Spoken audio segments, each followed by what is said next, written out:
Charlotte Schwab, president of the Schwab Institute. She's also a psychotherapist in private practice and a founder of the Women's Studies program at Hunter College. Charlotte, did you hear her the same way? No, I didn't hear it that way at all. In fact, what I heard is that there is a diversity of opinion. I was very pleased to hear that. Men differ as much from other men, in my opinion, as they do from women. And women differ as much from women as they do from men. But men and women are so different. The wonder to me is that men and women never get together at all. And I think what we need to do is learn to understand one another and to celebrate our differences and to speak each other's language, if you will, and give each other a lot of time for our own languages to share. Charlotte, the stereotypical man is uncommunicative, doesn't show emotion, doesn't express his feelings and doesn't want to. The stereotypical New Yorker is constantly talking, constantly emoting, in your face, and you can't get him to shut up if you try. Which stereotype represents New York men? I think both do, except that even New York men, when they get home, men want to relax and they want to wind down. They feel that true intimacy and love is silence with women. And this shocks women. Women can't understand it. But men feel that if a woman really loves them, that she will understand his need to be silent. And then women go nuts because they feel they're getting the, quote, silent treatment and that he really doesn't care and that he's not interested in her. Isn't it wonderful to be so comfortable with somebody that you don't have to say anything? I think that a lot can be said for that for both sexes. And that's something that I teach men and women in our workshops as well as in private therapy, how to do, that women need to learn how to be silent and be comfortable with men, and they need to schedule times for that. You know, he has to learn to ask for a date for silent time. And she needs to learn to ask for a date for talk time and to learn how to talk together. Exactly, and talked about it. You know, I had a couple that were in a restaurant the other day, and she was talking to him, and he thought that he was listening. The check had been paid, and as soon as he paid it, he got up to leave. And she's sitting there in mid-sentence watching him leave, totally aghast, feeling abandoned, but he thinks he paid the check and he thought he was listening and he heard what she had to say. Let me invite our viewers. Well, I don't really agree with John on that score. I think that women have changed a great deal and that the women I see are not looking to have a white knight come and rescue them. Women have gained some autonomy. They've gained some more independence financially, not totally granted, and there are still great discrepancies, but because there have been some gains, there's been a change in the power differential so that women have a little more power. And I think what women want is for men to become more of a partner. They want a man who will share with them, share finances, share child rearing, share plans for home and future in all major life areas, and talk about it and come to something mutually agreeable. They want an adult partner. But you've been in the couples counseling business for a long time. Do men communicate differently today than they did when you started out? I think men want to. That's what we're finding. We do couples workshops for individual men and women and also married and committed couples in which we help them to learn how to proceed to achieve what they would define as love. And after all, we're here tonight to talk about love and sex, which I assume we're going to get to eventually, because it's very important to talk about both of those subjects. What does a woman and a man mean by love? I like to define love as giving someone what they want on their terms. Now, if two people are both doing that and two people want different things, then you've got to enter into what we've called and trademarked as gender negotiations. But you can only do that when you can hear what the other person wants and you can talk about it together. I didn't think we were even going to try to get so lofty as to attempt to define love. Well, I'd like to say that as men start, and it's a very small beginning, losing the idea of the provider role. As men also begin to realize that there's more to them, you're talking about who are men now going to be, than what I used to call the front of their pants and the back of their pants. You know, their identity came from only those two places. And they had to earn and earn a lot. The back of their pants means their wallet in the back pocket. Their wallet. And also, how many women could they have on the notches of their belt? Or in some subcultures, how many children could they father with even more than one woman was a sign of manhood. As that begins to change, what does happen? You know, women need to look at, they have a little more leverage financially.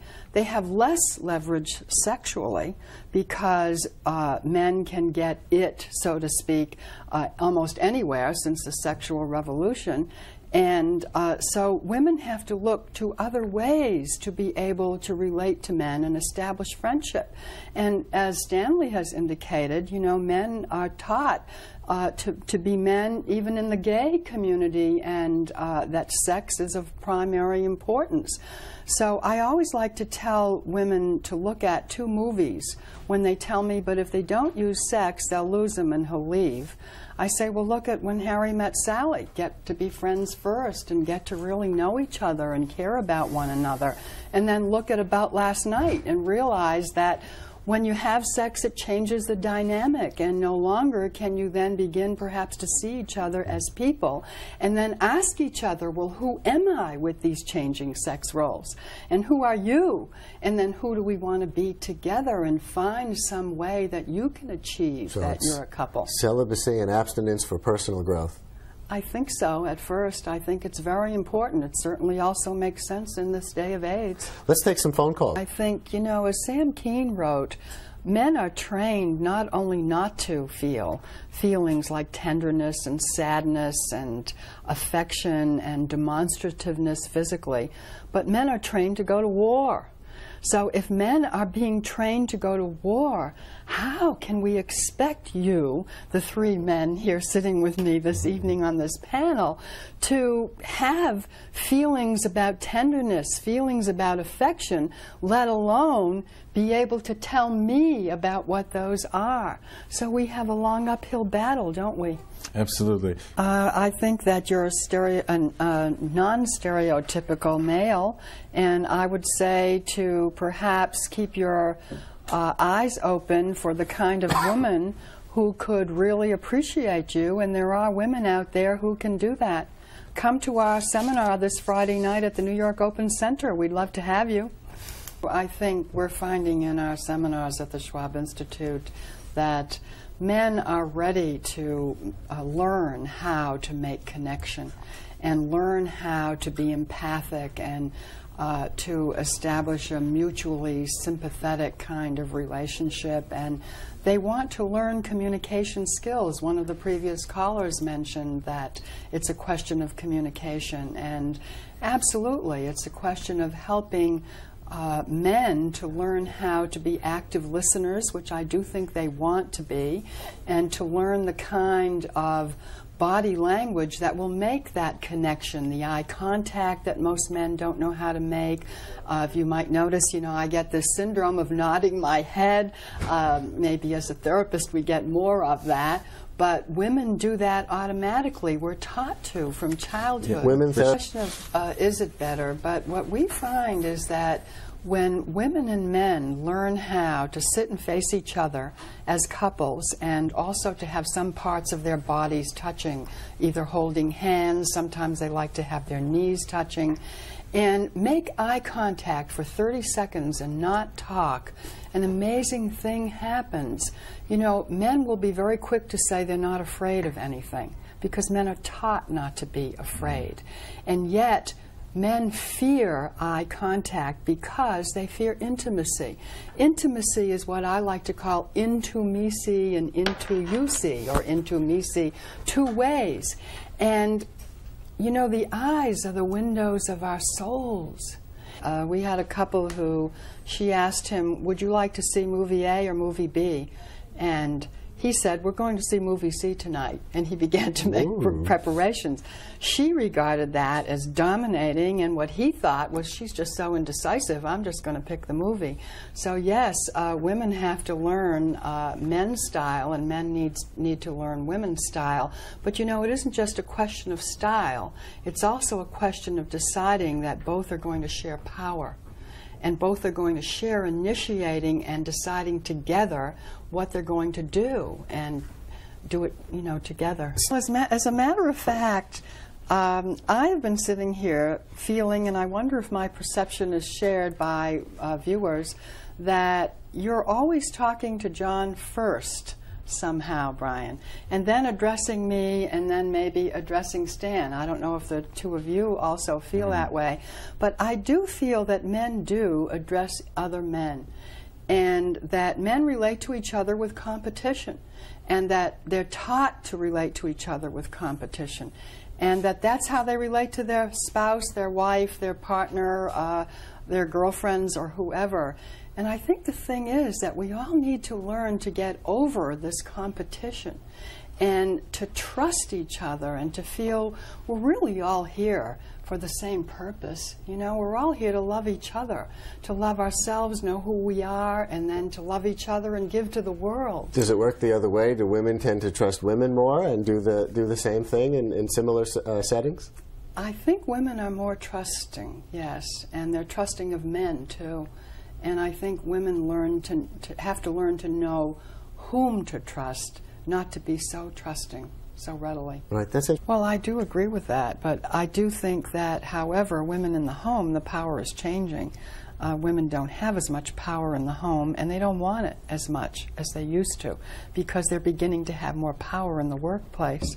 And the thing is for men to learn that they can have some say at home, and that it means something, and that it's important. You know, women's work and work in the home has always been devalued. So let's stop devaluing that. Bringing up children has been devalued. Let's stop devaluing that and allow men to share in that, and allow women to share more in the external institutions. Stanley, do you have a thought on this? I'm not sure I understood what she was saying. You know, I think, yes, women have a nesting instinct, but I've heard women say the honeymoon's over as soon as men stop listening to them, and they stop after the honeymoon. Of course, I don't agree. I think that men are dominant in our society, and I think men are conditioned to be that way. And I think we can change the conditioning, and we can change to be able to attain a kind of egalitarian sharing of truth and of meaning.